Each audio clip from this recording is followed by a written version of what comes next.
Hello friends, मैं हूं Afsan and welcome to my channel the aid of learning. तो आज हम लोग पढ़ेंगे एनिमल किंगडम का नॉन कॉर्डेट्स, और नॉन कॉर्डेट्स जो पढ़ेंगे उसमें सिर्फ कौन कौन से आता है, पॉरीफेरा से लेकर के हेमिकॉर्डेट। देख लेते हैं कि आज के टॉपिक में हम लोग क्या क्या पढ़ेंगे। आज के टॉपिक में जो हम लोग पढ़ने वाले हैं वो है एनिमल किंगडम में बेसिस ऑफ क्लासिफिकेशन क्या है, फिर एनिमल किंगडम का क्लासिफिकेशन देखेंगे, उसके बाद फाइलम, उसके इंपॉर्टेंट पॉइंट्स, क्लासिफिकेशन होगा तो क्लासिफिकेशन, एग्जाम्पल्स और उसके कुछ ट्रिक्स। ठीक है, now the basis of classification. Classification का बेसिस क्या है, तो क्लासिफिकेशन का बेसिस जो है वो बहुत सारे हैं, जिनमें है level of organisation, body symmetry, nature of coelom, pattern of digestive system, circulatory system, excretory system, respiratory system और रिप्रोडक्टिव सिस्टम।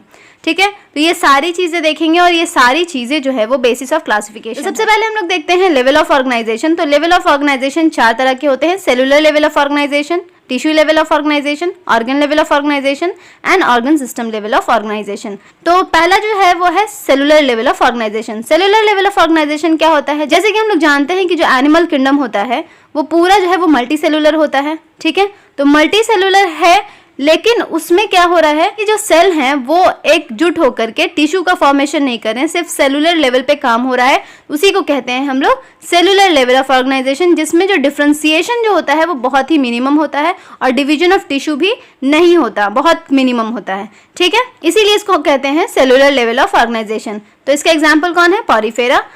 नेक्स्ट आता है tissue level of organisation. Tissue level of organisation में जो सेल होते हैं, ग्रुप ऑफ सेल जो है वो टिश्यू का फॉर्मेशन करते हैं, और टिश्यू जो होते हैं वो एक साथ मिलकर के सेम फंक्शन परफॉर्म करते हैं। ठीक है, इसीलिए ऐसे लेवल ऑफ ऑर्गेनाइजेशन को हम लोग टिश्यू लेवल ऑफ ऑर्गेनाइजेशन कहते हैं। और इसमें कौन सा आता है, सिलेंट्रेट्स आता है, टिनोफोरा आता है।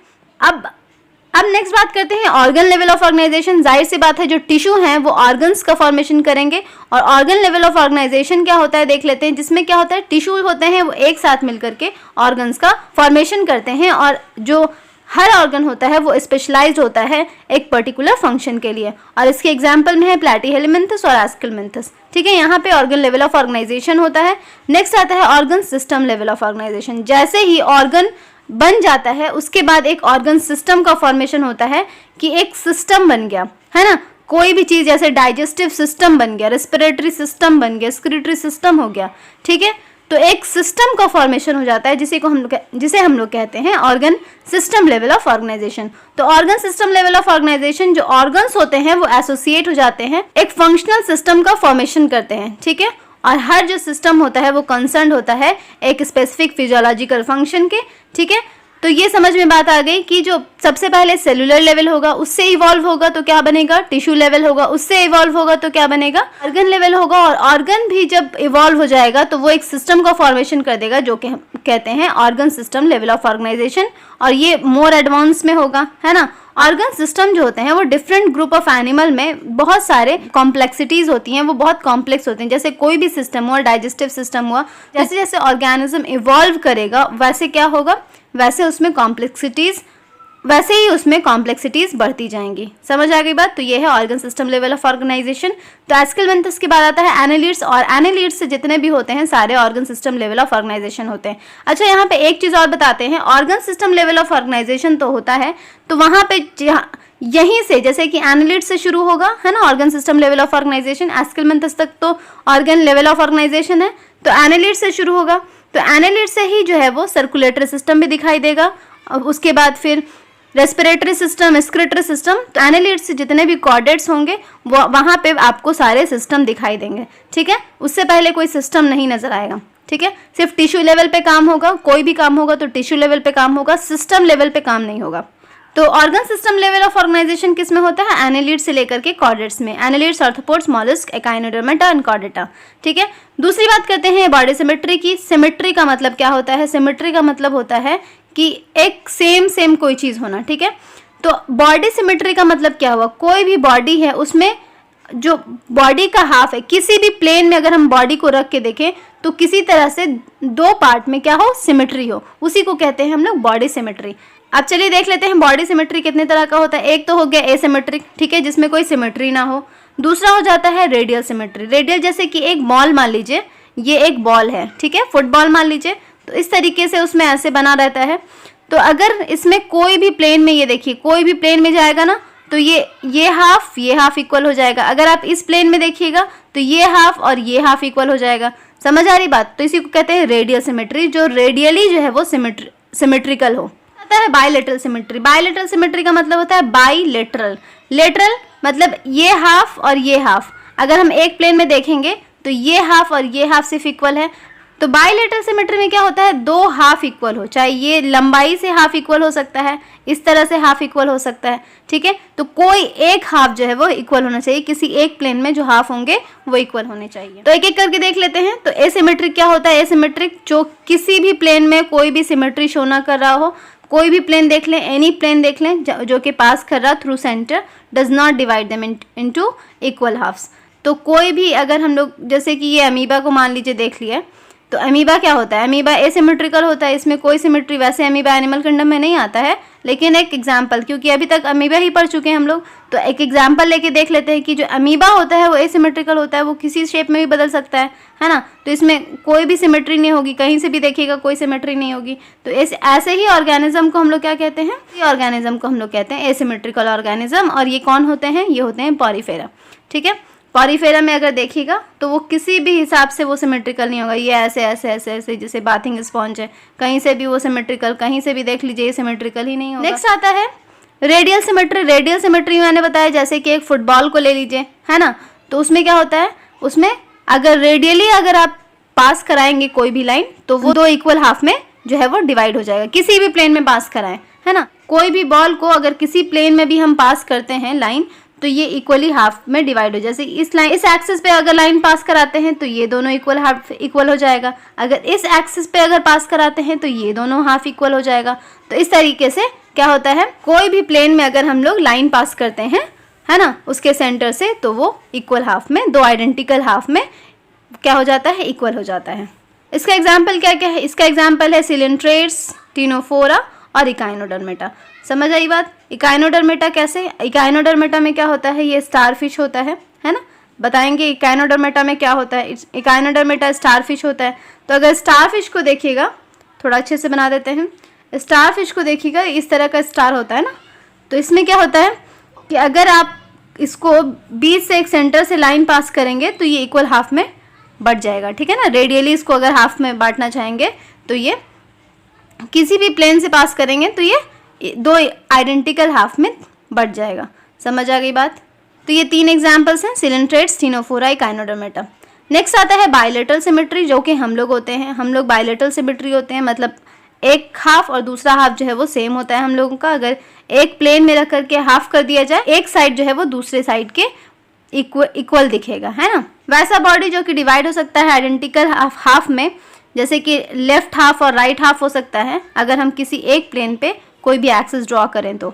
सही है। तो एग्जाम्पल जो हो जाएगा एनालिड्स, ऑर्थोपोड्स, और जितने भी कॉर्डेट्स होंगे वो सारे इसी तरह के होंगे। उसके बाद बात आती है जर्म लेयर्स की। तो जर्म लेयर्स के बारे में थोड़ा सा डिस्कस कर लेते हैं। एक्चुअली जर्म लेयर क्या होता है, जब भी कोई ऑर्गेनिज्म, जब वो जाइगोट बनता है, ये जाइगोट बना, ठीक है, तो ये जाइगोट में मॉडिफिकेशन होता है जिसको हम लोग क्या कहते हैं, गैस्ट्रुलेशन कहते हैं। और गैस्ट्रुलेशन के बाद 3 लेयर्स बनती है, 3 लेयर्स बनती है। तो या 2 लेयर्स भी बन सकती है या 3 लेयर्स भी बन सकती है, वो डिपेंड करता है ऑर्गेनिज्म पे। तो अगर 2 लेयर बनेगी, अगर मान लीजिए कि ये 2 लेयर बनी, तो 2 लेयर बनी तो फर्स्ट लेयर या सेकेंड लेयर, तो ये 2 लेयर्स हो गए। तो अगर 2 लेयर बनेंगे, है ना, तो 2 लेयर में एक आउटर वाला होगा, एक इनर वाला होगा। तो आउटर को क्या बोलेंगे, एक्टोडर्मा मतलब स्किन, तो एक्टोडर्म बोलेंगे। अंदर वाले को क्या बोलेंगे, अंदर डर्मा मतलब स्किन, अंदर मतलब इंडो, तो क्या बोलेंगे, एंडोडर्म। जो बाहर वाला है उसको क्या बोल देंगे, एक्टोडर्म, और जो अंदर वाला है उसको क्या बोल देंगे, एंडोडर्म। समझ आई बात?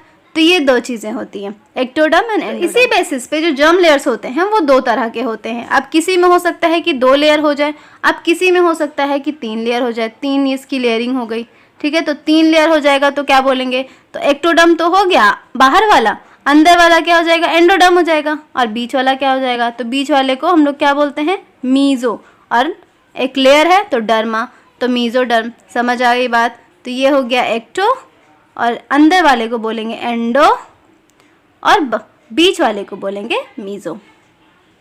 तो देख लेते हैं। तो सबसे पहले बात आती है डिप्लोब्लास्टिक की। तो डिप्लोब्लास्टिक क्या होता है, डिप्लोब्लास्टिक मतलब डाई मतलब 2, है ना, और डाई मतलब 2, तो 2 लेयर जिसमें होगा एनिमल, जो कि सेल का अरेंजमेंट क्या होगा, 2 एम्ब्रॉयनिक लेयर्स में होंगे, ठीक है, एक एक्सटर्नल एक्टोडर्म होगा और इंटरनल एंडोडर्म होगा, उसी को हम लोग डिप्लोब्लास्टिक कहते हैं।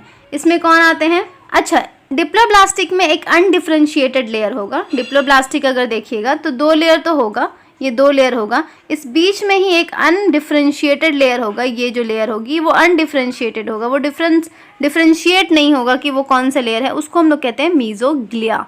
ठीक है, उसमें बस थोड़े सेल्स होते हैं तो वो एक लेयर नहीं बन पाता। ठीक है, डिप्लोब्लास्टिक में वो लेयर नहीं बन पाता, इसीलिए कहते हैं अनडिफरेंशिएटेड लेयर, तो उसको कहते हैं मीजोग्लिया। तो मीजोग्लिया जो होता है वो एक्चुअली अनडिफरेंशिएटेड लेयर होता है, और ये कहाँ होता है? ये एक्टोडर्म और एंडोडर्म के बीच में होता है। अगर डिप्लोब्लास्टिक एनिमल है तो बीच में एक कौन सा लेयर होगा? एक अनडिफरेंशिएटेड लेयर होगा, जिसको हम लोग मीजोग्लिया कहेंगे। और ये कहाँ होगा? ये एक्टोडर्म और एंडोडर्म के बीच में होगा। ठीक है, प्लास्टिक कहाँ से शुरू होता है? डिप्लोब्लास्टिक में है, पॉरीफेरा भी है, सिलेंट्रेट्स भी है, टीनोफोरा भी है, तो ये सारे कैसे हैं? डिप्लोब्लास्टिक हैं। अब दूसरा जो है, मैंने बताया 3 जर्म लेयर्स होते हैं, तो 3 जर्म लेयर्स में कौन कौन से हैं? ट्रिप्लोब्लास्टिक है। तो ट्रिप्लोब्लास्टिक में 3 जर्मिनल लेयर्स होते हैं, जिनमें एक डिफरेंशिएटेड, जो मीजोग्लिया मैंने बताया था उसमें एक डिफरेंशिएटेड वो अब लेयर बन गया, उसको क्या कहते हैं? मीजोडर्म। और मीजोडर्म कहाँ होगा? एक्टोडर्म और एंडोडर्म के बीच में होगा। ठीक है, और इसका एग्जाम्पल क्या है? प्लैटी हेलिमेंथस से लेकर के कॉर्डेट्स तक जो होते हैं वो सारे ट्रिप्लोब्लास्टिक ही होते हैं। ठीक है, नेक्स्ट बात आती है नेचर ऑफ सीलोम। पहले ये जान लेते हैं कि सीलोम क्या होता है। सीलोम एक्चुअली में, सीलोम का मतलब होता है कोई भी कैविटी। ठीक है, तो अगर ऑर्गेनिज्म है तो उसकी बॉडी होगी, तो बॉडी के अंदर जो कैविटी होगी तो उसी को कहते हैं, क्या कहते हैं? सीलोम कहते हैं या बॉडी कैविटी कहते हैं। नेचर ऑफ सीलोम के बेसिस पे क्लासिफिकेशन इस तरह से होता है कि जो प्रेजेंस और absence of cavity between the body wall and the gut wall. तो जो गट वॉल होती है, ये हो गई बॉडी वॉल और ये हो गई गट वॉल, तो इनके बीच में, है ना, इनके बीच में ये जो गट है, इनके बीच में जो ये कैविटी बनेगी तो उसको क्या बोलेंगे? Body cavity.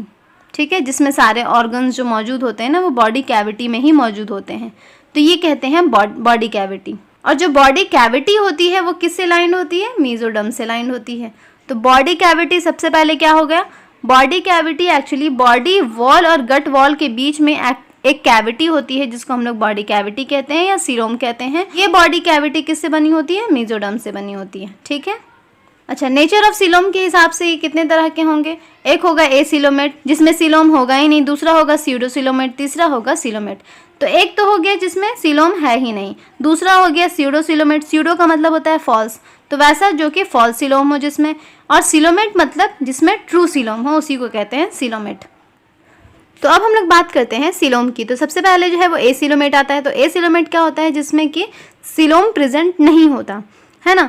तो सीलोम प्रेजेंट नहीं होता, तो इसमें देखिए ये पिक्चर जो आपको दिखाई दे रही है, ये वाली पिक्चर, इसमें सीलोम प्रेजेंट नहीं है। सीलोम क्या होता है? बॉडी वॉल और अंदर के जो गट वॉल होता है उसके बीच की कैविटी को, तो इसके बीच में कोई कैविटी नहीं है, है ना, ये पूरा फुल है, इसी को कहते हैं एसीलोमेट, जिसमें सीलोम प्रेजेंट ना हो। और सीलोम एब्सेंट किसमें होता है? प्लैटी हेलिमेंथस तक सीलोम एब्सेंट होता है। ठीक है, यानी कि पॉरीफेरा में भी, और उसके बाद फिर सिलेंट्रेट्स में, टीनोफोरा में, प्लैटी हेलिमेंथस में, इन सब में सीलोम एब्सेंट होता है।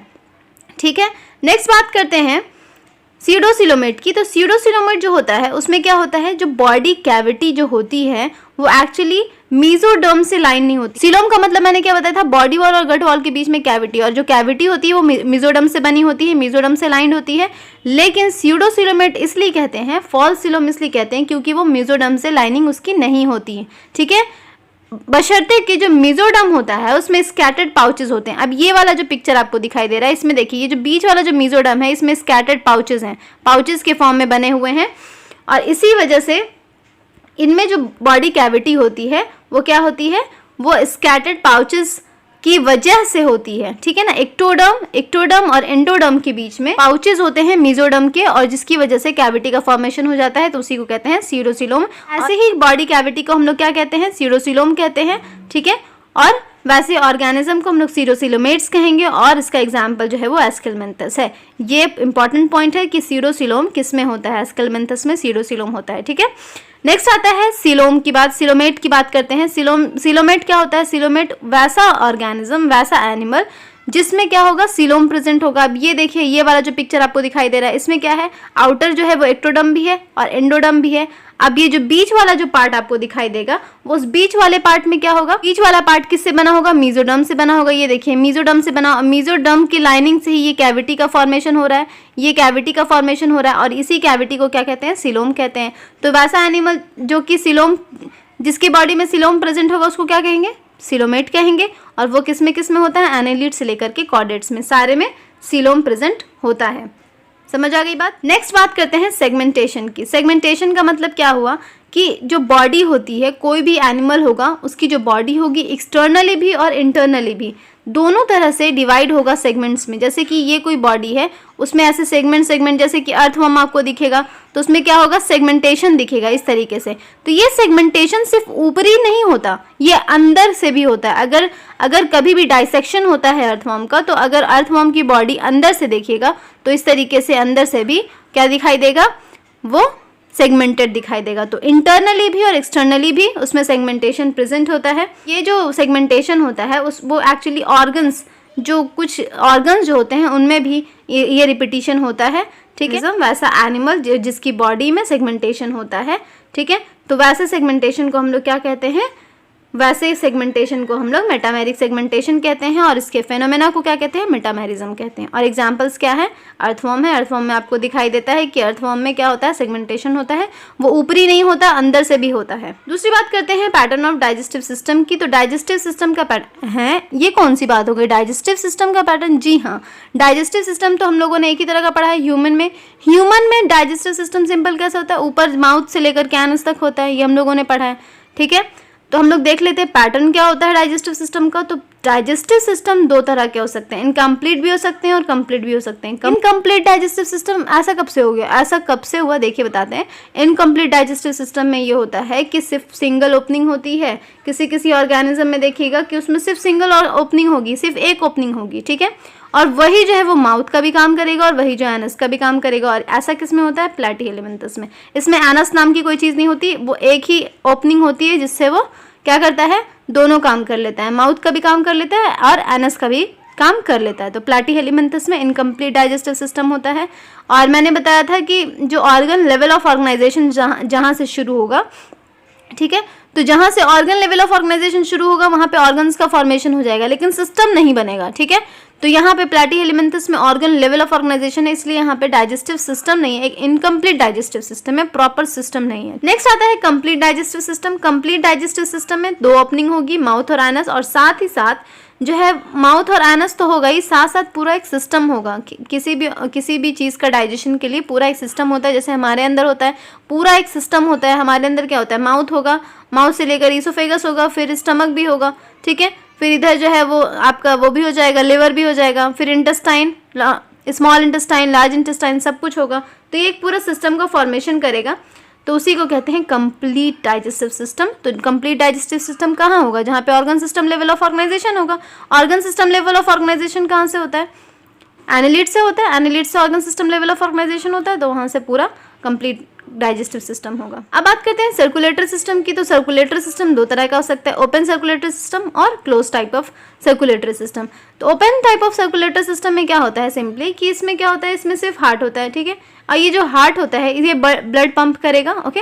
और ब्लड जो पंप करेगा, जैसे हमारे बॉडी में क्या होता है, जो ब्लड पंप करता है हार्ट, ये हार्ट जो है वो ब्लड पंप जो करता है, ये इससे वेजल्स निकलते हैं, है ना, और फिर सारे जो है वो ऑर्गन्स में चले जाते हैं। तो ओपन टाइप का जो सर्कुलेटरी सिस्टम होता है उसमें क्या होता है, एक हार्ट होता है, और वो जो हार्ट होता है वो ब्लड पंप करता है, और डायरेक्टली जो होते हैं वो सेल में और टिश्यूज़ में वो जो हार्ट जो होते हैं वो बात करते हैं। जैसे कि कोई भी मान लो कि ये सेल है और यहाँ पर जो ब्लड है, ये पूरा ब्लड यहाँ पे फ्लो करेगा, तो ये जो कैविटी होती है इसमें पूरा ब्लड जो है वो फ्लो करता रहता है, उसमें जो भी ऑर्गन्स होते हैं वो उसमें बात करते रहते हैं, ठीक है। तो ये होता है ओपन टाइप का, इसमें कोई वेसल्स नहीं होता जो कि वो ऑर्गन को जाके पहुँचाए, ठीक है। तो हार्ट से जो है वो डायरेक्टली पंप करेगा और फिर सेल और टिश्यू जो है उसमें बात करेंगे, ठीक है। नेक्स्ट जो आता है वो close type of circulatory system आता है। तो close type of circulatory system में क्या होता है कि जो हार्ट होता है वो तो होता ही है, वो तो ब्लड पंप करेगा ही करेगा, साथ साथ आर्टरीज होंगे, वेन्स होंगे और कैपिलरीज होंगे जो कि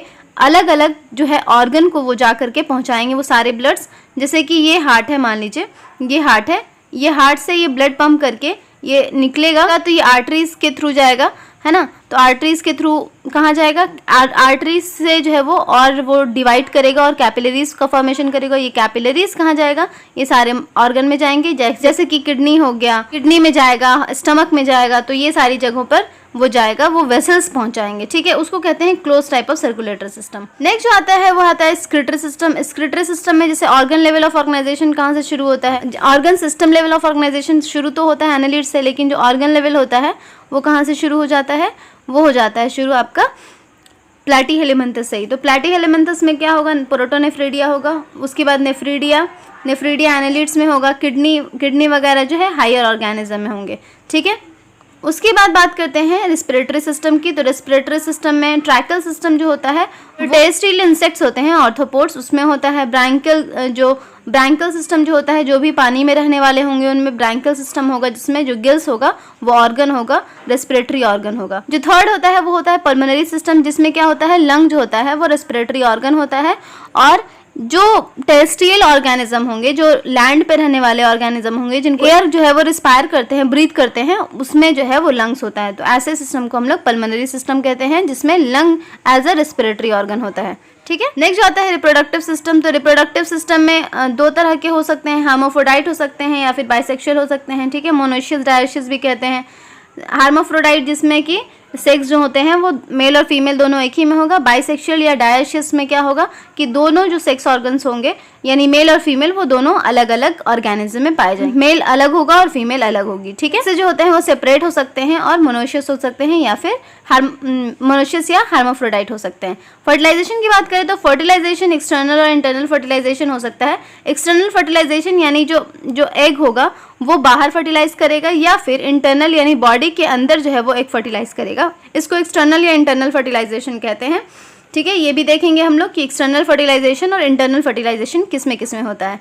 फिर आता है डेवलपमेंट। जब फर्टिलाइजेशन हो गया, जब लावा का फॉर्मेशन हो गया, तो लावा का जो फॉर्मेशन होगा वो इनडायरेक्ट होगा या डायरेक्ट होगा। इनडायरेक्ट होने का मतलब ये होता है कि जो लार्वा होता है, लार्वा ये अगर एडल्ट की तरह दिखेगा, एडल्ट की तरह नहीं दिखेगा, ठीक है, उसका कुछ अलग फॉर्म होगा और फिर वो अलग अलग फेजेस उसमें आएंगे, अलग अलग स्टेजेस आएंगे उसमें, तो उसको कहते हैं इनडायरेक्ट डेवलपमेंट, जिसमें जो लार्वा होता है वो जो एडल्ट होता है उससे बिल्कुल डिफरेंट होता है। लेकिन जो डायरेक्ट डेवलपमेंट होता है उसमें क्या होता है, एडल्ट और लार्वा दोनों सेम होता है। जैसे कि ह्यूमन को देख लीजिए, ह्यूमन में जब बेबी पैदा होता है वो बिल्कुल ह्यूमन ही होता है ना, ऐसा तो नहीं कि उसका स्टेज जो है वो चेंज होता है। वो जब पैदा होता है तो सेम वैसा ही होता है जैसा वो बड़ा होने के बाद होता है, ठीक है। सारी चीज़ें जो है वो लेंथ वाइज बढ़ेंगी, लेकिन ऐसा तो नहीं कि उसका शेप ही चेंज हो, ऐसा नहीं होता, ठीक है। जैसे कि कैटरपिलर को देख लीजिए, कैटरपिलर कभी आप इमेजिन नहीं कर सकेंगे वो जाके बटरफ्लाई बन जाएगा, ठीक है। जैसे कि बटरफ्लाई में क्या होता है, बटरफ्लाई में ये पूरा एकदम ये वेल डेवलप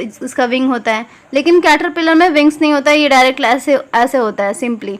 तो इसमें और इसमें कितना फर्क है। तो जो इनडायरेक्ट डेवलपमेंट होता है उसमें क्या होता है कि जो लार्वल स्टेज होता है वो एडल्ट स्टेज से बिल्कुल डिफरेंट होता है। समझ ही नहीं आएगा कि एडल्ट होने के बाद ये ऐसा कुछ होगा, ठीक है। डायरेक्ट डेवलपमेंट होता है, डायरेक्ट डेवलपमेंट में क्या होता है कि लार्वल स्टेज है यानी जो इनिशियल स्टेज है वो जो है वो बिल्कुल सेम टू सेम होगा किसके, जो एडल्ट स्टेज है उससे। अब हम लोग क्लासिफिकेशन की बात करते हैं तो एनिमल किंगडम का जो फाइलम है वो देख लेते हैं। पॉरीफेरा, सिलेंट्राटा, टिनोफोरा, प्लैटीहेलिमिंथस, एस्करमेंथस, नेमेटोडा जिसको कहते हैं, और एनालिड्स, आर्थ्रोपोड्स, मॉलस्क, इकाइनोडर्मेटा और हेमिकॉर्डेटा देन कॉर्डेटा। तो इसको याद कैसे करना है, पॉरीसिलोटिनोप्लैटी, ठीक है, नेमाना, ऑर्थोमोलू, इकाइनो को बोलेंगे एकीहेमी, ठीक है। तो ये हो जाएगा याद। तो आज जो हम लोग पढ़ेंगे वो हेमिकॉर्डेटा तक पढ़ेंगे, है ना। तो हेमिकॉर्डेटा तक हम लोग पढ़ेंगे, फिर से एक बार रिपीट कर लीजिए, पॉरीसिलोटिनोप्लैटी, ठीक है, नेमाना, अर्थामोलो और एकीहेमी। तो इस तरह से हम लोग याद कर सकते हैं। पूरा तो याद करेंगे तो टाइम लगेगा याद करने में, पॉरीफेरा, सिलेंटेराटा, तो इसलिए शॉर्ट में याद करेंगे तो पूरा याद हो जाएगा। पॉरीसिलोटिनोप्लैटी, नेमाना, अर्थामोलो, एकाइनो को एकी बोलेंगे, एकीहेमी, सही है। तो इस तरह से ये याद कर लेंगे। अब हम लोग को जो है वो देख लेते हैं कि इनमें क्या सिमिलैरिटीज़ हैं और इनका जो कॉमन जो है वो क्या है इनमें। तो जैसे कि लेवल ऑफ ऑर्गेनाइजेशन की बात करें तो लेवल ऑफ ऑर्गेनाइजेशन हमने 4 पढ़ा, cellular level, tissue level, organ level और ऑर्गन सिस्टम लेवल। देख लेते हैं कि किस में क्या होता है। तो सेलुलर लेवल जो होता है वो किस में होता है, पॉरीफेरा में होता है। टिश्यू लेवल किस में होता है, सिलेंट्राटा, टिनोफोरा में होता है। ऑर्गन लेवल किस में होता है, प्लैटीहेलिमिंथस में होता है और एस्केलमेंथस में होता है। फिर organ system level of organisation किस में होता है, एनालिड से लेके हेमिकॉर्डेट या फिर कॉर्डेटा में भी होता है।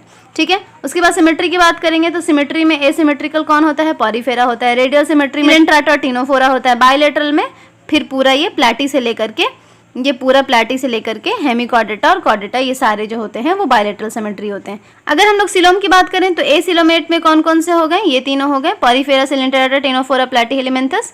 उसके बाद सीडोसिलोमेट, ये थोड़ा सा इंपॉर्टेंट हो जाता है क्योंकि सीडोसिलोमेट जो होता है वो सिर्फ एक ही है, वो है एस्केलमेंथस। और सिलोमेट में एनालिड से लेकर के कॉर्डेटा तक ये सारे सिलोमेट होते हैं। ठीक है, तो ये कॉमन पॉइंट जो होते हैं वो हमने देख लिया। अब उसके बाद एक एक करके हम लोग सारा जो है वो फाइलम पढ़ेंगे। सबसे पहले जो फाइलम आता है वो पॉरीफेरा आता है। तो पॉरीफेरा में लेवल ऑफ ऑर्गेनाइजेशन हमने पढ़ा, सेलुलर लेवल होता है, सिमेट्री क्या होती है, मोस्टली जो होता है वो एसिमेट्रिकल होता है, और सिलोम क्या होता है, एसिलोमेट होता है और डिप्लोप्लास्टिक होता है। ठीक है, ये डिप्लोप्लास्टिक ही होता है। और हैबिटेट की बात करें तो ये जनरली मरीन होता है, मरीन हैबिटेट होंगे। नेक्स्ट जो बात करते हैं इंपॉर्टेंट पॉइंट्स हैं इनके, ये इनको कॉमनली स्पॉन्जेस कहा जाता है। स्पॉन्जेस जो होते हैं इनमें वाटर ट्रांसपोर्ट और कैनाल सिस्टम होता है। अच्छा, इस चीज़ को थोड़ा याद रखिएगा कि इसमें वाटर ट्रांसपोर्ट और कैनाल सिस्टम होता है, कैनाल्स होते हैं। ठीक है, एक कैनाल होगा, ये एक कैनाल होगा, ये पूरा कैनाल सिस्टम होगा, फिर इसमें जो है वो छोटे छोटे पोर्स होंगे। पॉरीफेरा का मतलब ही होता है पोर बेयरिंग। ठीक है, जिसमें पोर्स होंगे, पॉरी मतलब पोर्स बेयरिंग। ठीक है, तो इसमें क्या होगा, स्पॉन्जेस में इसमें पोर्स मौजूद होंगे, पूरे बॉडी के ऊपर जो होंगे छोटे छोटे होल्स मौजूद होंगे जिसको हम लोग पोर्स कहते हैं। और इसी पोर्स से जो है वो पानी अंदर जाता है। और ये जो है कनाल होता है बीच में ये पूरा ये कनाल होता है, ये वाला, इस यहाँ पे पानी जाएगा, फिर एक बड़ा सा मुंह होगा, यहाँ पे बड़े से मुंह से ये पानी बाहर आ जाएगा। बड़ा सा जो मुंह होता है उसको हम लोग क्या कहते हैं, ऑस्क्यूलम कहते हैं। ठीक है, तो ये बात हो गई। तो वाटर ट्रांसपोर्ट सिस्टम में मैंने बताया कि जो वाटर एंटर करता है वो माइन्यूट पोर से करता है। फिर से हम एक डायग्राम से समझाते हैं। ये है आपका क्या, स्पॉन्जेस। स्पॉन्जेस में यहाँ छोटे छोटे पोर्स होते हैं इसके सरफेस पे, बॉडी सरफेस पे। ठीक है, इससे जो है वो अंदर पानी जाएगा। ठीक है, इससे अंदर पानी जाएगा और ये जो है सेंट्रल कैविटी में पानी जाएगा। मैंने कहा ये जो बीच वाला जो पार्ट होता है वो कैविटी होती है बीच में, इसको हम लोग, इस कैविटी को हम लोग क्या कहते हैं, स्पॉन्जोसील कहते हैं। और इस पोर्स को हम लोग क्या कहते हैं, ऑस्टिया कहते हैं। तो ऑस्टिया से पानी अंदर जाएगा तो कहाँ जाएगा, सेंट्रल कैविटी में जाएगा, और सेंट्रल कैविटी को हम लोग कहते हैं स्पॉन्जोसील। और फिर एक जो होगा बड़ा सा उसमें पोर होगा जिसको हम लोग कहेंगे ऑस्क्यूलम। ठीक है, तो ऑस्क्यूलम जो होगा, सबसे बड़ी वाली जो ओपनिंग होगी उसको ऑस्क्यूलम कहेंगे, छोटे वाले पोर्स को ऑस्टिया बोलेंगे, और जो बीच में सेंट्रल कैविटी है उसको क्या बोलेंगे, स्पॉन्जोसील बोलेंगे। समझ आ गई बात।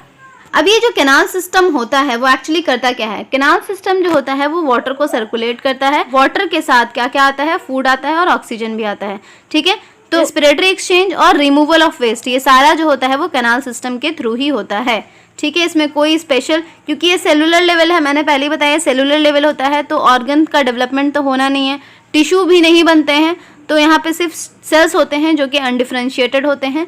ठीक है, ग्रुप नहीं होता सेल का। समझ आ गई बात। नेक्स्ट जो बात आती है इसमें कि इसमें कॉनोसाइट्स और कॉलर सेल्स होते हैं जो कि स्पॉन्जोसील को लाइन करते हैं। जैसे कि ये है स्पॉन्जोसील, बीच की कैविटी, और यहाँ पे कुछ जो है वो सेल्स मौजूद होंगे इसके अंदर, इस तरह से जो सेल्स मौजूद होंगे जिसको हम लोग कॉलर सेल्स कहते हैं और कॉनोसाइट्स कहते हैं। और ये किसको लाइन करेंगे, स्पॉन्जोसील को लाइन करेंगे और कैनाल्स को लाइन करेंगे।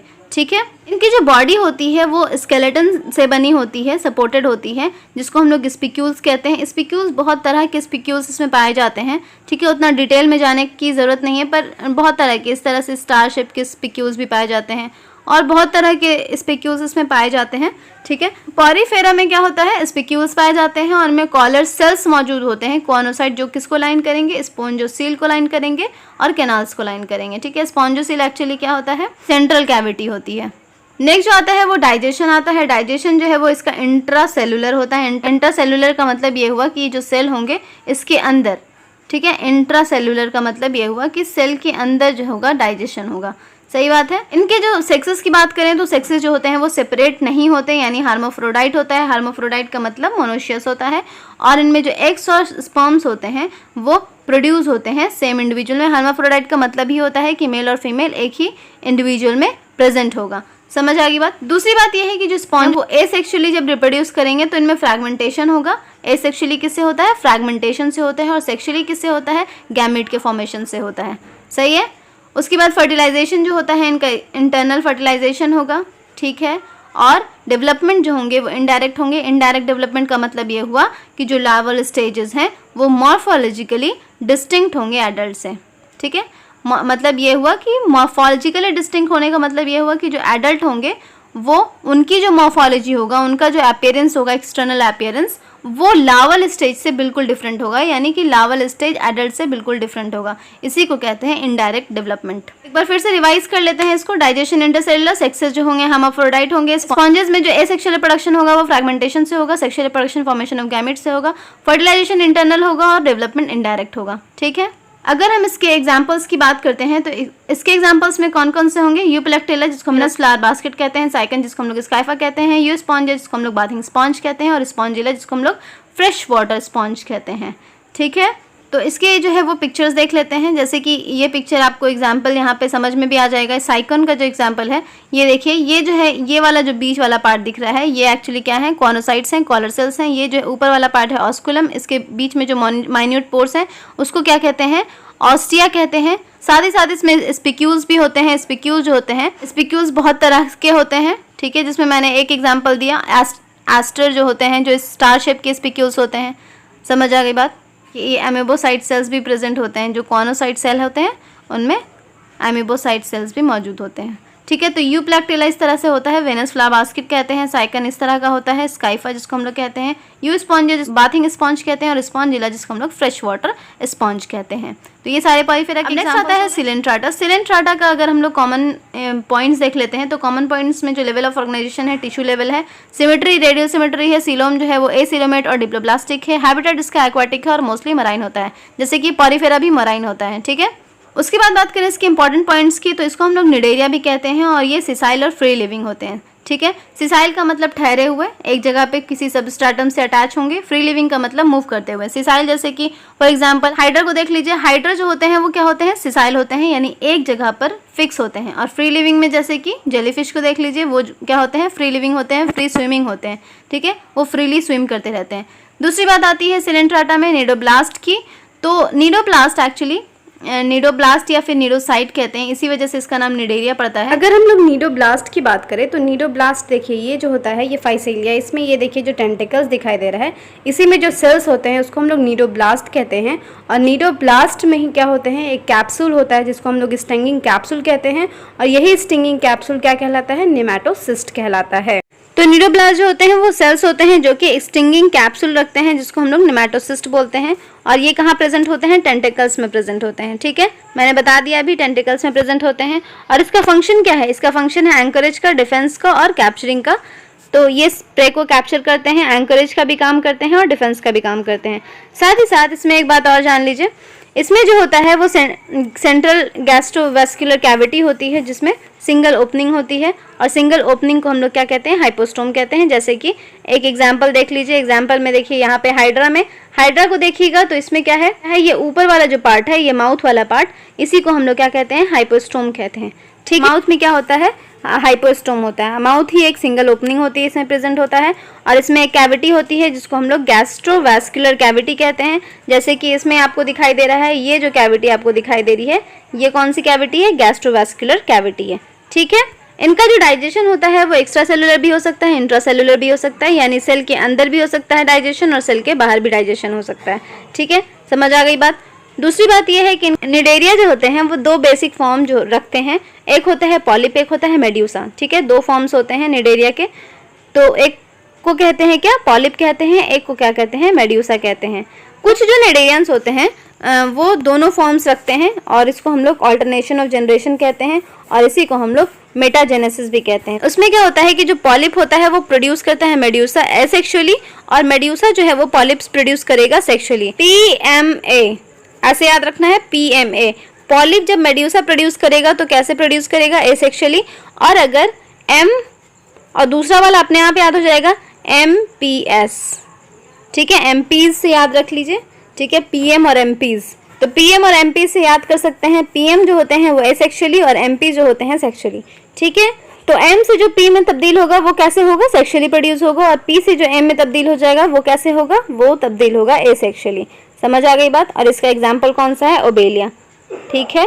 इस प्रोसेस को हम लोग क्या कहते हैं, मेटाजेनेसिस कहते हैं, जब पॉलिप मेड्यूसा में और मेड्यूसा पॉलिप्स में चेंज होता रहता है, और इसको हम लोग ऑल्टरनेशन ऑफ जनरेशन भी कहते हैं। तो जो पॉलिप होते हैं वो सिसाइल होते हैं और सिलेंड्रिकल होते हैं, जैसे कि हाइड्रा हो गया, एडाम्सिया हो गया। लेकिन जो मेड्यूसा होते हैं, मेड्यूसा कैसे होते हैं, अम्ब्रेला शेप के होते हैं और फ्री स्विमिंग होते हैं। फॉर एग्जांपल ऑरेलिया और जेलीफिश। पॉलिप और मेड्यूसा के बारे में थोड़ा सा बता देते हैं। जो पॉलिप होते हैं वो क्या होते हैं, सिलेंड्रिकल होते हैं, इस तरह से हाइड्रा जैसे सिलेंड्रिकल होता है, ये एडाम्सिया जैसे सिलेंड्रिकल है ना, और सिसाइल होंगे यानी सबस्ट्राटम से अटैच होंगे, ये मूव नहीं कर सकते हैं, और ये सिलेंड्रिकल होते हैं। ठीक है, तो ये होते हैं पॉलिप्स। अगर हम लोग मेड्यूसा की बात करें तो ये अम्ब्रेला शेप का, इस तरह से, जैसे जेलीफिश है, जेलीफिश को अगर आप देखिएगा तो ये अम्ब्रेला शेप का होता है, साथ ही साथ फ्री स्विमिंग होता है ना। तो जेलीफिश क्या होता है, फ्री स्विमिंग होता है, कोई सबस्ट्राटम से अटैच नहीं होता। तो ऐसे को हम लोग क्या कहते हैं, मेड्यूसा कहते हैं। तीसरी बात है, हम लोग देख लेते हैं ओबेलिया को। तो ये है ओबेलिया। ओबेलिया क्या होता है, इसमें पॉलिप भी होता है, मेड्यूसा भी होता है। तो कभी पॉलिप मेड्यूसा का फॉर्मेशन करता है और कभी मेड्यूसा पॉलिप का फॉर्मेशन करता है। तो जब पॉलिप मेड्यूसा का फॉर्मेशन करेगा तो कैसे करेगा, एसेक्सुअली करेगा। लेकिन जब मेड्यूसा जो है वो पॉलिप का फॉर्मेशन करेगा तो कैसे करेगा, सेक्सुअली करेगा। ठीक है, तो ये बात समझ में आ गई। ओके, सिलेंट्रेट्स में जैसा कि हमने देखा कि सिलेंट्रेट्स में कुछ एग्जांपल्स हैं, जैसे कि कोरल्स के बारे में थोड़ा सा जान लेते हैं। कोरल्स एक्चुअली में, ये है कोरल का पिक्चर, आप देख सकते हैं। जैसे कि हाइड्रा को अगर आप देखिएगा तो वो आपको इंडिविजुअल मिल जाएगा, जेलीफिश को देखिएगा वो आपको इंडिविजुअल मिल जाएगा। लेकिन जो कोरल्स होते हैं वो कॉलोनीज का फॉर्मेशन करते हैं, यानी बहुत बड़ी बड़ी कॉलोनीज का फॉर्मेशन करते हैं। कोरल्स के जो स्केलेटन होते हैं वो कैल्शियम कार्बोनेट के होते हैं। ठीक है, और क्योंकि वो एक जगह पे बहुत सारे हो जाते हैं तो क्या हो जाता है, पूरा कैल्शियम कार्बोनेट का मतलब समझिए कि पूरा एक कारखाना टाइप का हो गया, बहुत सारे कैल्शियम कार्बोनेट वहाँ पे मिलेंगे। ठीक है, क्योंकि वो कॉलोनीज में रहते हैं। एग्जांपल्स देख लेते हैं, सिलेंट्रेट्स के जो एग्जांपल्स हैं वो देख लेते हैं। तो सिलेंट्रेट्स के एग्जांपल में कौन कौन से हैं, जैसे कि जो अलोन रहने वाले हैं, सॉलिटरी जिसको कहते हैं, जैसे हाइड्रा है, अकेले रहते हैं। ऑरेलिया जो है फ्री स्विमिंग भी होते हैं और सॉलिटरी भी होते हैं। उसके बाद एडाम्सिया, ये भी जो है वो सॉलिटरी होते हैं। फाइसेलिया जिसको हम लोग पोर्टुगीज मैन ऑफ वार कहते हैं। पेनाटोला जिसको हम लोग सी पेन कहते हैं। गोर्गोनिया, मेड्रीना और ओबेलिया, ये सारे जो होते हैं वो सॉलिटरी या फिर अलोन रहने वाले होते हैं। ठीक है, तो अगर आप ये देखिएगा पिक्चर्स, तो हाइड्रा ऐसा होता है, जेलीफिश ये है, एडाम्सिया है। ठीक है, उसके बाद मैंड्रीना है और फाइसेलिया, मैंड्रीना को ब्रेन कोरल कहते हैं। गोर्गोनिया जिसको हम लोग सी फैन कहते हैं, फैन की तरह होता है। उसके बाद ओबेलिया है, उसके बाद ये सी पेन है, गोर्गोनिया। ठीक है, तो यहाँ पे अब बात करते हैं टीनोफोरा की। तो टीनोफोरा जो होते हैं वो इनमें टिश्यू लेवल ऑफ ऑर्गेनाइजेशन होता है, रेडियल सिमेट्री होती है और एसिलोमेट और डिप्लोब्लास्टिक होता है। हैबिटेट जिसका भी मरीन होता है, यानी तीनों अभी तक चल रहा था क्या, मरीन।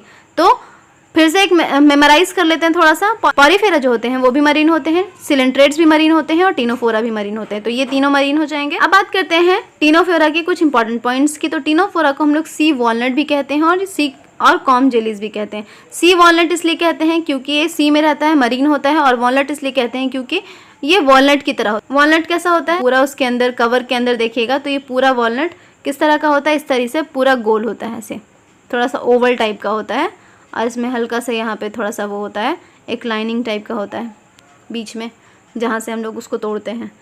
तो वॉलनट ऐसा होता है, इसीलिए उसको सी वॉलनट कहते हैं। कॉम जेलीज इसलिए कहते हैं क्योंकि कॉम की तरह सीलिया होता है। ठीक, इनकी जो बॉडी होती है, अगर हम लोग टीनोफोरा की बात करें तो टीनोफोरा की अगर हम लोग बात करते हैं तो टीनोफोरा में क्या होता है, ये देखिए, ये वॉलनट की तरह दिखाई दे रहा है, ये वॉलनट की तरह है, साथ साथ इसमें जो ये जो दिखाई दे रहा है, इनमें क्या है, इस तरह से सीलिया मौजूद है, तो ये सीलिएटेड होता है। तो इनकी बॉडी क्या होती है, सीलिएटेड होती है, और 8 एक्सटर्नल रोज ऑफ सीलिएटेड कॉम्प्लेट्स मौजूद होते हैं जो कि लोकोमोशन में काम आते हैं। ठीक है, तो एक्चुअली क्या करता है टीनोफोरा, ये जो आपको दिखाई दे रहा है, ये इसमें जो ये कॉम की तरह दिखाई दे रहा है, ये इसके लोकोमोशन में हेल्प करेगा। ठीक है, तो इनका भी जो डाइजेशन होता है बिल्कुल सिलेंट्रेट्स की तरह ही होता है, एक्स्ट्रा सेलुलर और इंटरसेलुलर डाइजेशन होगा। उसके इनमें एक इम्पॉर्टेंट बात होती है, ख़ास बात जो होती है, बायोल्यूमिनेसेंस की ख़ास बात होती है।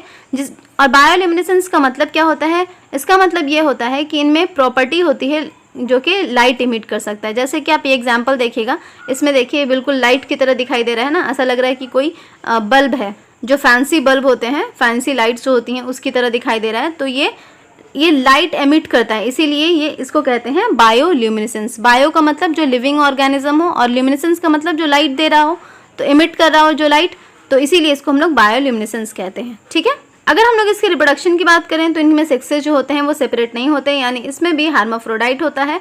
ठीक है, उसके बाद इसका जो रिप्रोडक्शन होता है वो सेक्सुअल मीन से होता है, एसेक्सुअली नहीं होता। और इनका जो फर्टिलाइजेशन होता है एक्सटर्नल होता है और डेवलपमेंट क्या होता है, इनडायरेक्ट होता है। तो अभी तक डेवलपमेंट क्या था, इनडायरेक्ट था। हम लोग एग्जांपल्स की बात करें तो एग्जांपल्स में प्लूरोब्रैकिया है, टीनोप्लाना है, ये दोनों एग्जांपल्स हैं इसके। इनकी पिक्चर ये है टीनोप्लाना और ये है प्लूरोब्रैकिया, ठीक है। थर्ड आता है प्लैटीहेलिमिंथस। तो प्लैटीहेलिमिंथस के कुछ कॉमन पॉइंट्स देख लेते हैं। जैसे कि लेवल ऑफ ऑर्गेनाइजेशन की बात करें तो लेवल ऑफ ऑर्गेनाइजेशन कैसा होता है, इसमें ऑर्गन लेवल ऑफ ऑर्गेनाइजेशन होता है। सिमेट्री कैसी होती है, बायलैटरल सिमेट्री होती है। एसिलोमेट होता है, डिप्लोब्लास्टिक होता है, ठीक है। उनका जो हैबिटेट होता है मोस्टली क्या होता है, इंडो पैरासाइट्स होते हैं। यहाँ से थोड़ा सा हैबिटेट चेंज हो जाता है। ये जो आगे की तीनों थे वो क्या थे, वो मरीन थे। ये एंडो पैरासाइट्स होते हैं, ह्यूमन में भी होते हैं और एनिमल्स में भी होते हैं, ठीक है। अब इसके कुछ इंपॉर्टेंट पॉइंट्स देख लें। तो इंपॉर्टेंट पॉइंट्स में ये होता है कि प्लैटीहेलिमिंथस जो होते हैं वो कॉमनली इनको फ्लैटवर्म्स कहा जाता है, क्योंकि इनकी जो बॉडी होती है वो डॉर्सोवेंट्रली फ्लैट होती है ना। तो इनकी जो बॉडी कैसी होगी, डॉर्सल साइड से और वेंट्रल साइड से, दोनों साइड से फ्लैट होगी इनकी बॉडी, इसीलिए इनको क्या कहा जाता है, फ्लैटवर्म्स कहा जाता है। नेक्स्ट पॉइंट है कि इनमें जो एक स्पेशलाइज सेल्स मौजूद होता है जिसको हम लोग फ्लेम सेल्स कहते हैं या फिर प्रोटोनेफ्रिडिया कहते हैं। और मैंने बताया कि जो प्रोटोनेफ्रिडिया क्या होता है, एक्सक्रीटरी ऑर्गन होता है, उसको हम लोग फ्लेम सेल्स भी कहते हैं। तो इसका जो फंक्शन होता है, इस स्पेशलाइज सेल का जो फंक्शन होता है, क्योंकि यहाँ तक अभी जो है वो टिश्यू लेवल ऑफ ऑर्गेनाइजेशन होता है, थोड़ा ऑर्गन आना शुरू हो जाता है। तो ये जो फ्लेम सेल्स होते हैं इनका काम क्या होता है, इनका काम होता है ऑस्मोरेगुलेशन और एक्सक्रीशन का, ठीक है।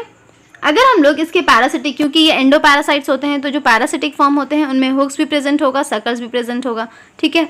और इससे क्या करते हैं, ये एब्जॉर्ब करते हैं न्यूट्रिएंट होस्ट से, ठीक है, directly through the body surface. Host का जो बॉडी सरफेस है उससे ये न्यूट्रिएंट एब्जॉर्ब करते हैं।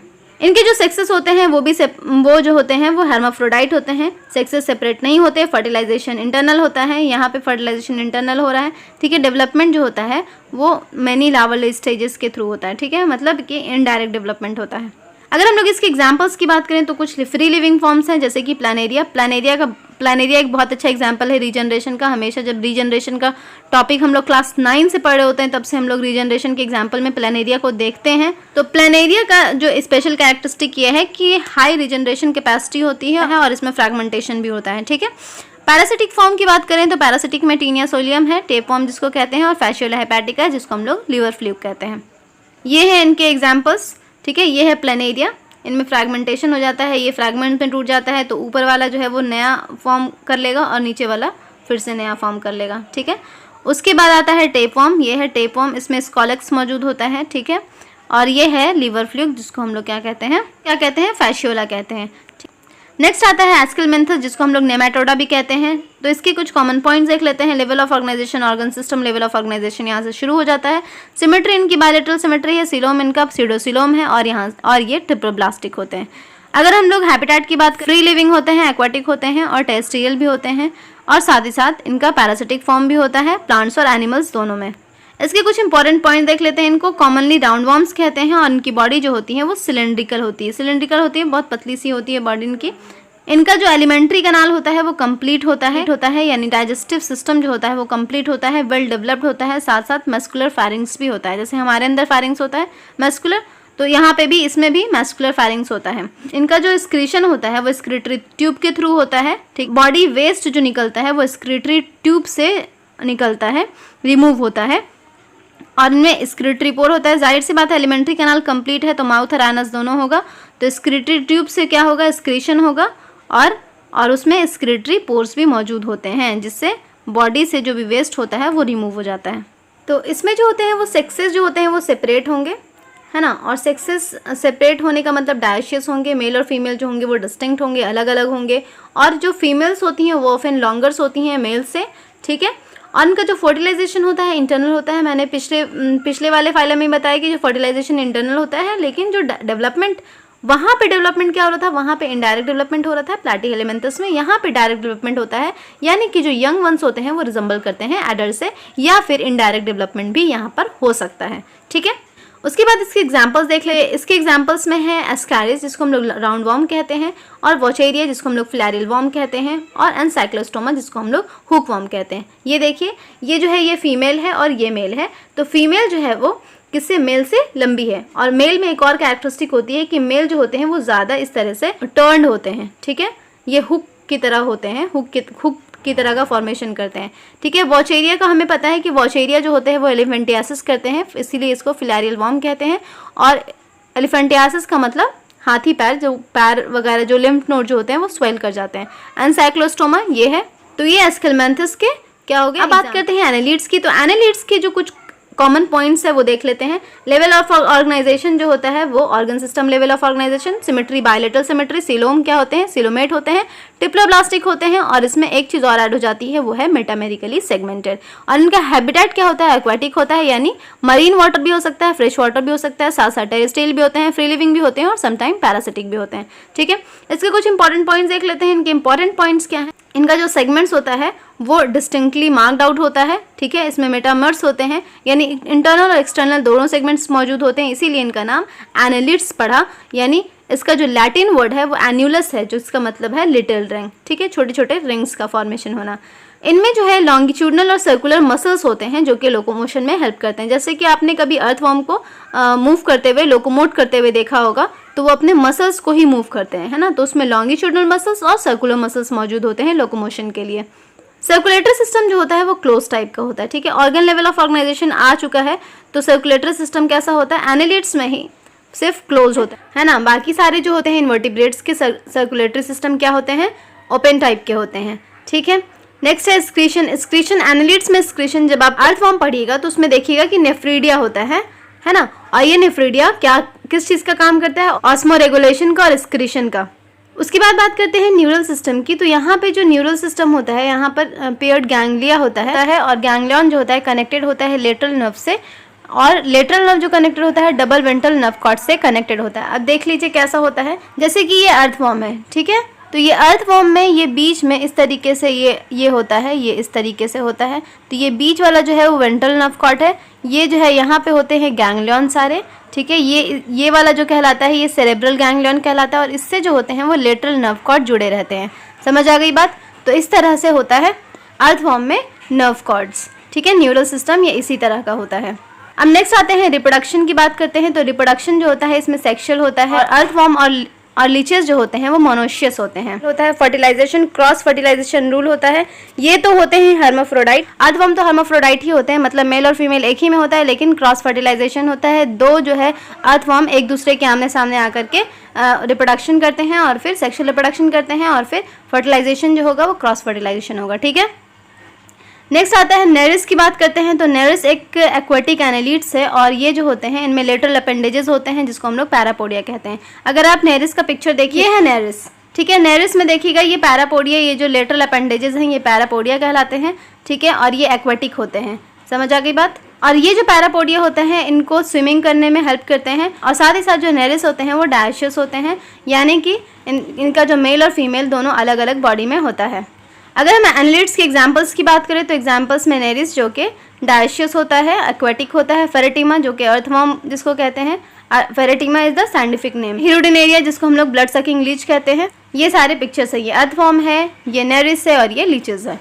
ठीक है, अब बात करते हैं ऑर्थोपोड्स की। तो ऑर्थोपोड्स की कुछ कॉमन कैरेक्टरिस्टिक देख लेते हैं। Level of organisation, organ level of organisation, bilateral symmetry, coelomate, triploblastic होते हैं, सेगमेंटेड होते हैं, और एक्वेटिक भी होते हैं, टेरेस्ट्रियल भी होते हैं। जैसे कि प्रॉन्स वगैरह क्या होते हैं, एक्वेटिक होते हैं, और टेरेस्ट्रियल में जितने भी इंसेक्ट्स वगैरह आते हैं वो सारे जो होते हैं टेरेस्ट्रियल होते हैं। अच्छा, इसके कुछ इंपॉर्टेंट पॉइंट्स देख लेते हैं। ये लार्जेस्ट फाइलम है, जितने भी फाइलम हैं एनिमल किंगडम के उसमें सबसे लार्जेस्ट यही। 2/3 के करीब जो है वो ऑर्थोपोड्स अर्थ पे पाए जाते हैं। इनकी जो बॉडी होती है वो काइटिनस इंडोस्केलेटन की बनी होती है। इनकी बॉडी जो काइटिन की बनी होती है। ठीक है, और इनका जो बॉडी होता है वो 3 पार्ट में डिवाइडेड होता है, हेड, थोरैक्स एंड एब्डोमेन। और दूसरी बात यह है कि इनमें जॉइंटेड अपेंडेजेस होते हैं, और जॉइंटेड अपेंडेजेस की वजह से ही इनका जो नाम रखा गया ऑर्थोस। ऑर्थोस का मतलब होता है जॉइंट, और पोडा का मतलब होता है अपेंडेजेस। तो जॉइंट अपेंडेजेस इसका मतलब होता है ऑर्थोपोडा का, और इसी वजह से इसका नाम ऑर्थोपोडा पड़ा। ऑर्थोपोडा जो रेस्पिरेटरी ऑर्गन में होता है वो होता है गिल्स होता है, बुक लंग्स होता है, और ट्रैकल सिस्टम। मैंने बताया कि ट्रैकल सिस्टम भी प्रेजेंट होता है, और जो स्पाइरिकल्स होते हैं वो छोटे छोटे जो छेद होते हैं, स्पाइरिकल्स जो एक्चुअली वो नॉस्ट्रल्स का काम करते हैं। ठीक है, उसके बाद बात करें सर्कुलेटरी सिस्टम की। तो सर्कुलेटरी सिस्टम जो होता है ओपन टाइप का होता है। मैंने बताया इन्वर्टिब्रेट्स में जितने भी हैं उनमें सब में ओपन टाइप के सर्कुलेटरी सिस्टम होंगे, और सिर्फ एनालिड्स में क्या होंगे, close type of circulatory system होंगे। नेक्स्ट आता है स्क्रीशन। स्क्रीशन यहाँ पे मैल्पिगियन ट्यूब्यूल्स के थ्रू होता है। और अब बात करते हैं सेंसरी ऑर्गन्स। अगर आपने कॉकरोच देखा है तो एंटीना हो गया, आई हो गया जिसमें कंपाउंड और सिंपल दोनों आईज होते हैं, स्टैटोसिस्ट होते हैं, और बैलेंसिंग ऑर्गन भी उसको कहते हैं। ठीक है, तो ये सारे जो है वो सेंसरी ऑर्गन जो कि आर्थ्रोपोड्स में प्रेजेंट होते हैं। नेक्स्ट बात करते हैं सेक्सेस की। तो सेक्सेस जो होते हैं वो मोस्टली डायशियस होते हैं। इनमें जो फर्टिलाइजेशन होता है वो इंटरनल फर्टिलाइजेशन होता है, और ये ओविपैरस होते हैं, यानी अंडे देते हैं। ओविपैरस होने का मतलब अंडे देना। ठीक है, डेवलपमेंट जो होता है डायरेक्ट भी हो सकता है, इनडायरेक्ट भी हो सकता है। और अगर हम इसके एग्जांपल्स की बात करें तो जो इकोनॉमिकली इंपॉर्टेंट इंसेक्ट्स हैं उसमें एपीज है, जिसको हम लोग हनी भी कहते हैं, bombyx, silkworm, laccifer lac insect, spider है, हाउस फ्लाई है। ये सारे जो होते हैं ये आर्थ्रोपोडा के एग्जांपल्स हैं। साथ साथ प्राउंस भी इसके एग्जांपल्स हैं। स्पाइडर तो एग्जांपल्स नहीं है इकोनॉमिकली इंपॉर्टेंट, ठीक है, लेकिन ये दोनों भी एग्जांपल्स आते हैं। साथ ही साथ और भी एग्जांपल्स है, जैसे कि वेक्टर्स में मॉस्क्यूटो हो गया, एनाफिल्स, क्यूलिक्स और एडीज मॉस्क्यूटो हो गया। एनाफिल से पता है मलेरिया होता है, एडीज मॉस्क्यूटो भी, ये सारे जो होते हैं वो वेक्टर होते हैं जो कि माइक्रो ऑर्गेनिज्म को कैरी करते हैं और फिर ह्यूमन में ट्रांसफर कर देते हैं। उसके बाद ग्रीगेरियस पेस्ट, जो बहुत खतरनाक पेस्ट होता है वो है लोकस्ट, है ना। अभी हाल में ही लोकस्ट का वो आया था, झुंड आया था जो पूरे के पूरे फसल को बर्बाद कर देता है। लिविंग फॉसिल्स में आता है ल्यूमिलस किंग क्रैब। अगर हम लोग इसके पिक्चर्स को देखें तो ये है honey bee, laccifer lac insect, bombyx, silkworm, spider देखा ही है हमने, हाउस फ्लाई ये तो हमारे घरों में ही होता है, किंग क्रैब इसी को हम लोग कहते हैं लिविंग फॉसिल्स। ठीक है, किंग क्रैब जो होता है वो लिविंग फॉसिल्स होता है। मॉस्किटो वेक्टर है, लोकस्ट पेस्ट है, और प्रॉन जो हम लोग खाते हैं। ठीक है, झींगा मछली इसको कहते हैं, लेकिन ये मछली नहीं होता, ये ऑर्थोपोड्स होता है। नेक्स्ट आता है मॉलस्का। मॉलस्का का अगर हम लोग कॉमन कैरेक्टरिस्टिक बात करें तो level of organisation, organ system level of organisation होता है। सिमेट्री बायलेटरल सिमेट्री होती है। सीरोमेट और ट्रिप्लोब्लास्टिक होते हैं। सेगमेंटेशन भी किसी किसी में प्रेजेंट होता है, जैसे काइटॉन में जो है वो सेगमेंटेशन प्रेजेंट होता है। हैबिटेट की बात करें तो एक्वेटिक होते हैं, मरीन और फ्रेश वाटर, और टेरेस्ट्रियल भी होते हैं। अगर हम लोग कुछ इंपॉर्टेंट पॉइंट्स देख लें मॉलस्का का, तो सेकेंड लार्जेस्ट है ऑर्थोपोड्स के बाद, ये सबसे बड़ा फाइलम है, बहुत ज़्यादा ऑर्गेनिज्म आते हैं। ठीक है, उनकी जो बॉडी होती है कैलकेरियस शेल की बनी होती है। ऑर्थोपोडा में हम लोगों ने पढ़ा कि वहाँ पे काइटिनस एक्सोस्केलेटन होता है, लेकिन यहाँ की जो बॉडी होती है वो कैलकेरियस शेल की बनी होती है, कवर्ड होती है एक्चुअली। इनकी जो बॉडी होती है हेड, मस्कुलर फुट और विसरल हम्प होता है। मॉलस्का के हेड की बात करें तो हेड में एक हेड जो एंटीरियर हेड होता है उसमें सेंसरी टेंटिकल्स होते हैं, और जो इनका माउथ होता है उनमें एक फाइल लाइक क्रैस्पिंग ऑर्गन होता है फीडिंग के लिए, जिसको हम लोग रेडियोला कहते हैं। ठीक है, फाइल की तरह होगा, इस तरीके से फाइल की तरह बना होगा, ये रेडियोला कहलाता है। नेक्स्ट पॉइंट है, इनमें सॉफ्ट और स्पॉन्जी लेयर ऑफ स्किन होती है जो कि फॉर्म करती है मैंटल को, और ये मैंटल कहाँ होता है, ओवर द विसरल हम्प। तो विसरल हम्प पे जो विसरल इंटरनल हम्प होता है उसके ऊपर जो है मैंटल होता है, और ये सॉफ्ट और स्पॉन्जी होता है। और ये जो विसरल हम्प है और मैंटल है उनके बीच के स्पेस को हम लोग मैंटल कैविटी कहते हैं। क्या इस कैविटी में फेदर लाइक गिल्स प्रेजेंट होते हैं। ठीक है, और गिल्स किसका काम करेगा, रेस्पिरेशन का काम करेगा, यानी मॉलस्का में भी ब्रैंकियल रेस्पिरेशन होता है। नेक्स्ट पॉइंट है, यहाँ पे रेस्पिरेटरी स्क्रेटरी ऑर्गन दोनों होंगे। रेस्पिरेशन फेदरी गिल्स से होगा जो कि मेंटल कैविटी में होगा। मॉलस्का में जो एक्सक्रीशन होता है वो मेटानेफ्रीडिया से होता है, और सर्कुलेशन ओपन टाइप का होता है। याद रखना है, सर्कुलेशन जितना भी होगा सब में ओपन टाइप का होगा एक्सेप्ट एनालिट्स। नेक्स्ट बात करते हैं सेक्सेस की। तो यहाँ पे भी जो सेक्सेस होते हैं वो डायशियस होते हैं, और ओविपेरस ये भी होंगे आर्थ्रोपोड्स की तरह, और डेवलपमेंट इनडायरेक्ट होगा। आर्थ्रोपोड्स में डायरेक्ट और इनडायरेक्ट दोनों था। ठीक है, अब इसकी एग्जांपल्स की बात करें तो पाइला जिसको एप्पल स्नेल कहते हैं, पिंक टाडा पियोलॉस्टर कहते हैं, सीपिया जिसको हम लोग कटल फिश कहते हैं। यहाँ पे अक्सर एग्जांपल आता है कटल फिश का कि ये फिश है या मॉलस्का है, इसमें इनमें से कौन सा मॉलस्का है, इस तरह का क्वेश्चन आ जाता है।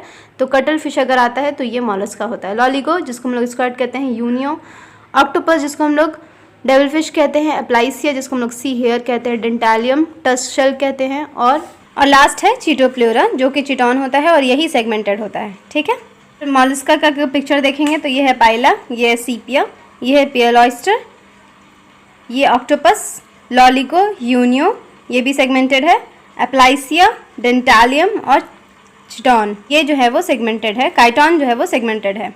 ठीक है, नेक्स्ट बात करते हैं इकाइनोडर्मेटा की। तो इकाइनोडर्मेटा का कॉमन पॉइंट देख लेते हैं, organ system level of organisation, symmetry जो होता है इसका ये इंपॉर्टेंट है, थोड़ा देख लीजिएगा। एडल्ट का जो होता है वो रेडियल सिमेट्री होता है, और लार्वी जो होता है वो बायलेटरल सिमेट्री होता है। ठीक है, सिलोम की बात करें तो सिलोमेट होता है और ट्रिप्लोब्लास्टिक होता है, और सारे जो होते हैं मरीन होते हैं।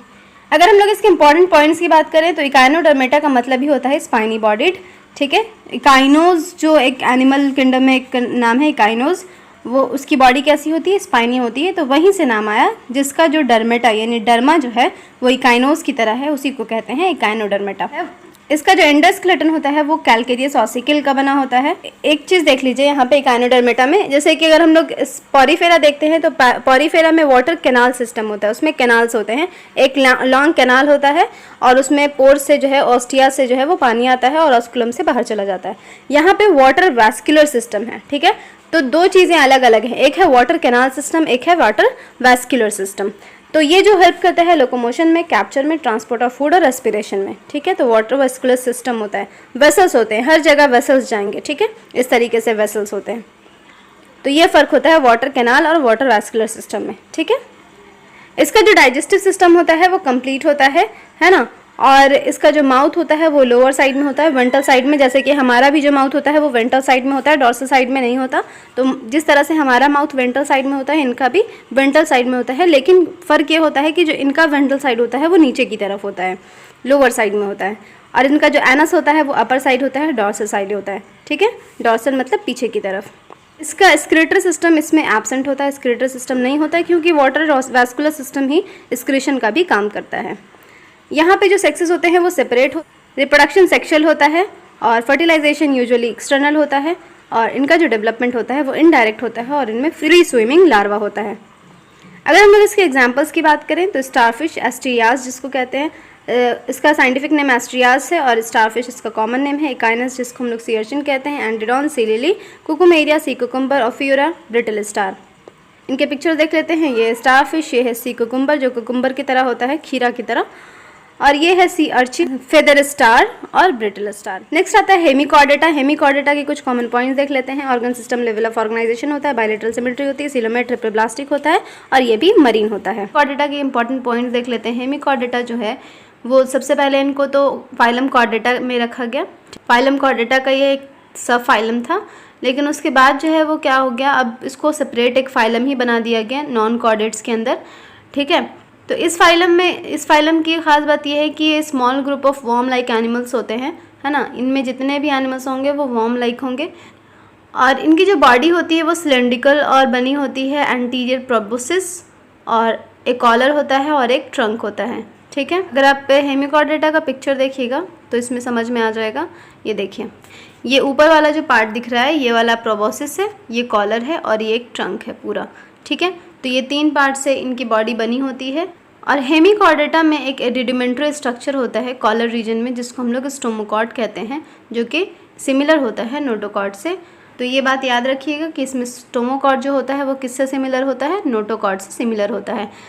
नेक्स्ट पॉइंट ये है कि जो इनका सर्कुलेटरी सिस्टम ओपन होता है, जैसा कि मैंने बताया कि सबके सर्कुलेटरी सिस्टम ओपन होते हैं। दूसरा रेस्पिरेशन जो है एक गिल से होता है, और फिर इसका जो एक्सक्रीटरी ऑर्गन है वो प्रोबोसिस ग्लैंड है, और इनके सेक्स से जो होते हैं वो सेपरेट हो, और इनका जो फर्टिलाइजेशन होता है वो एक्सटर्नल होता है, ठीक है। डेवलपमेंट इनडायरेक्ट होगा। अब इनके एग्जाम्पल्स देख लेते हैं। एग्जाम्पल्स में ब्लैनोग्लॉसिस और सैकोग्लॉसिस है, ठीक है। तो ये ऑल अबाउट नॉन कॉर्डेट्स हो गए। नॉन कॉर्डेट्स यहीं तक थे, ठीक है।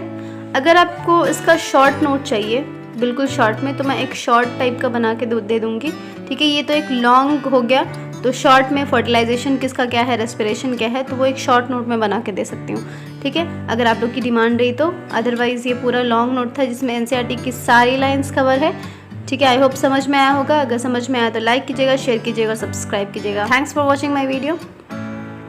Bye bye.